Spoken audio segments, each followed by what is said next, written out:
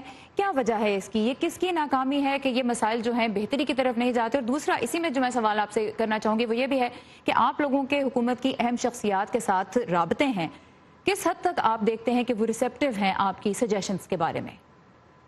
دیکھیے, میں بالکل نہیں سمجھتا کہ اس میں مایوسی کی کوئی بات ہے. یہ بہت ایک طویل جدوجہد ہے. اس ملک کی کل تاریخ 7 دہائیوں پر محیط ہے, اور اگر آپ مغربی پاکستان کو لے لیں جو اب پاکستان ہے, تو یہ نیا پاکستان تو اس کو ابھی 50 برس بھی پورے نہیں ہوئے. تو میں سمجھتا ہوں کہ یہ مایوسی کی کوئی بات نہیں ہے. ہم اداس ضرور ہوتے ہیں, لیکن اداسی اور مایوسی میں فرق ہے. اور جو لوگ سرگرم ہیں انسانی حقوق کے ایجنڈا کو آگے بڑھانے کے لیے, مساوی شہریت, جمہوری آزادیوں کو آگے بڑھانے کے لیے, ان کو کہیں ایسا نہیں ہے کہ بالکل کبھی کوئی کامیابی نہیں ہوئی. یہ ایک مسلسل ایک عمل ہے. آپ یہ دیکھیں کہ خواتین کے حق میں بے شمار قوانین پاس ہوئے ہیں پچھلی 2 اسمبلیز میں. تو یہ سب سول سوسائٹی کی اور ان تنظیموں اور سیاسی کارکنوں کی صرف وقت کی کمی کی وجہ سے ہمیں یہاں پہ گفتگو کو ختم کرنا ہوگا. لیکن آپ نے جس نوٹ پین کیا وہ ایک پازیٹیو نوٹ ہے کہ صورتحال اگرچہ تشویشناک ہے لیکن مایوس کن نہیں ہے. HRCP کے سیکرٹری جنرل ہمارے ساتھ تھے. بہت شکریہ آپ کے وقت کا. شکریہ. امریکہ میں غیر قانونی تارکین وطن کی آمد روکنے کے لیے اقدامات پر صدر ٹرمپ اور ڈیموکریٹس کے درمیان اختلاف شدت اختیار کرتا نظر آ رہا ہے. صدر اسے نیشنل سیکیورٹی کا مسئلہ قرار دیتے ہیں, جبکہ مخالفین کا کہنا ہے کہ یہ انسانی حقوق کا معاملہ بھی ہے. صدر ٹرمپ نے اب اشارہ دیا ہے کہ وہ غیر قانونی تارکین وطن کو ایسے شہروں میں بھیجنے پہ غور کر رہے ہیں جہاں مقامی قوانین کے تحت ایسے افراد کو گرفتار کرنے کے بجائے انہیں پناہ دی جاتی ہے. ایسے شہروں کو سینکچوری سٹیز کہا جاتا ہے. کیلیفورنیا ہمیشہ سے یہ کہتا ہے کہ وہ مزید لوگوں کو ریاست کا حصہ بنانا چاہتے ہیں. ہم انہیں مزید اور لوگ دیں گے. ہم انہیں نہ ختم ہونے والی سپلائی دے سکتے ہیں. دیکھتے ہیں وہ کتنا خوش ہوتے ہیں. امریکی ایوان نمائندگان کی اسپیکر نینسی پیلوسی نے تنقید کرتے ہوئے کہا ہے کہ ایسا بیان صدر کے دفتر کے شائن نشان نہیں. ڈیموکریٹ سے کہتے ہیں کہ وہ کسی بھی صورتحال میں تارکین وطن کا خیر مقدم کرتے رہیں گے. تارکین وطن سے ہماری کمیونٹی بہتر ہوتی ہے. اگر صدر ٹرمپ تارکین وطن کو بھیج کر ہمیں سزا دینا چاہتے ہیں تو ہمارے دروازے ان کے لیے کھلے رہیں گے. وائٹ ہاؤس کا کہنا ہے کہ اس مسئلے کے حل کے لیے فی الحال تمام آپشنز پہ غور کیا جا رہا ہے, لیکن حل میں تاخیر کے لیے وہ ڈیموکریٹس کو ہی ذمہ دار قرار دے رہے ہیں. پاکستان سمیت دنیا بھر سے اہم خبروں کے لیے آپ جب چاہیں آ سکتے ہیں ہماری ویب سائٹ urduvoa.com پر. اور اگر آپ کو ہماری ویب سائٹ تک رسائی میں کسی قسم کی مشکل پیش آ رہی ہے تو اس کا حل بھی ہے. آئیے facebook.com/VOA اردو کے پیج پہ, جہاں آپ کو تمام تر خبریں بآسانی ملیں گی. اور اس کے علاوہ ہم کچھ فیس بک پہ بھی آپ کے لیے اسپیشل چیزیں لے کے آتے ہیں, جیسے لائیو نیوز بلیٹنز, انٹرویوز اور واشنگٹن ڈی سی اور اس کے ارد گرد ہونے والے اہم واقعات کی لائیو کوریج بھی. سو لاگ آن کیجیے facebook.com/VOA اردو کے پیج پر.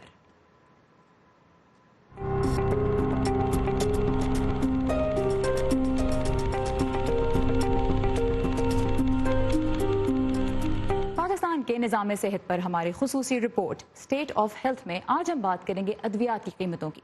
دوائیں ہر شہری کی ضرورت تو ہیں, لیکن لوگوں کی ایک بہت بڑی تعداد کی پہنچ سے دور ہیں.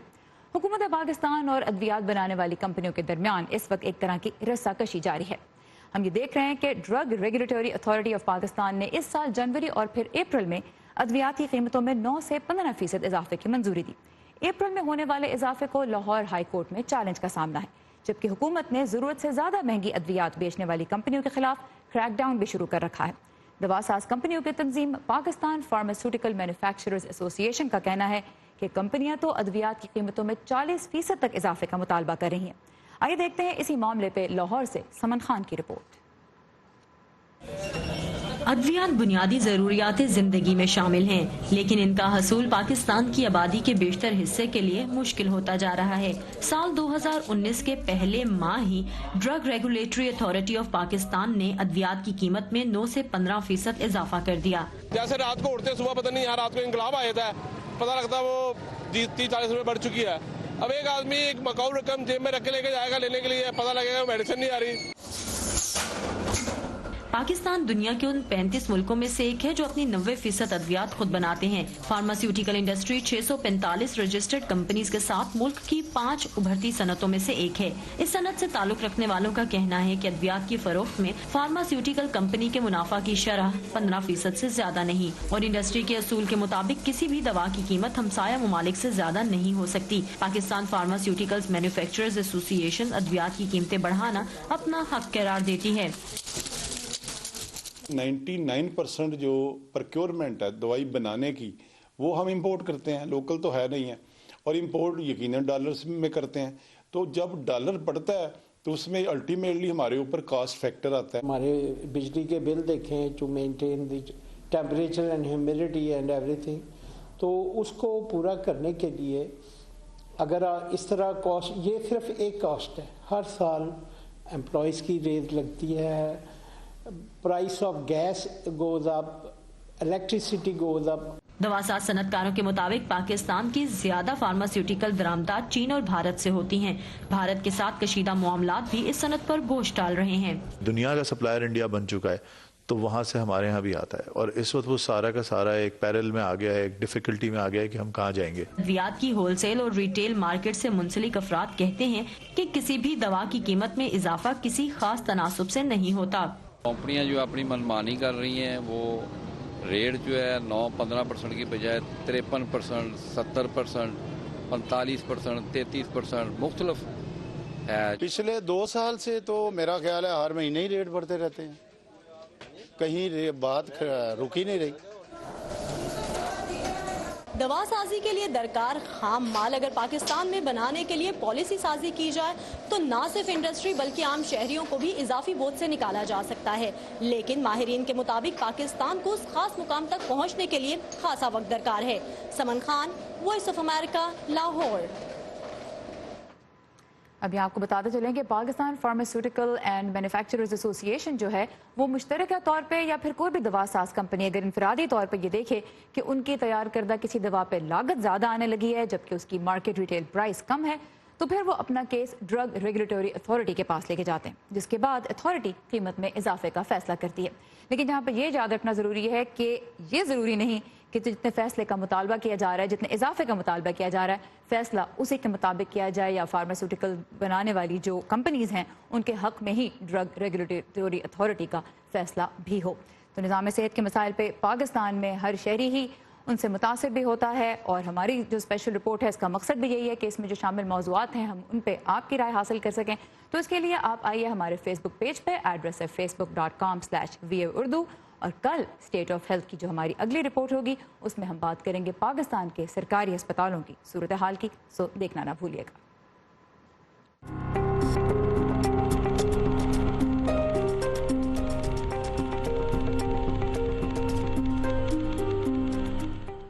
نیوزی لینڈ میں مساجد پر حملوں کے بعد نہ صرف امریکہ کے کئی مساجد میں سیکیورٹی بڑھائی گئی بلکہ اب یہاں کئی شہروں میں پولیس کی مدد سے نمازیوں کو یہ بھی سکھایا جا رہا ہے کہ اگر ان کی عبادت گاہ میں کوئی حملہ آور گھس آئے تو انہیں کیا کرنا چاہیے۔ دارالحکومت واشنگٹن ڈی سی کے قریب واقع ایک مسجد میں ایسی ہی تربیت کے دوران ہماری ساتھی نیلوفر مغل بھی وہاں موجود تھیں۔ آئیے دیکھتے ہیں ان کی یہ رپورٹ۔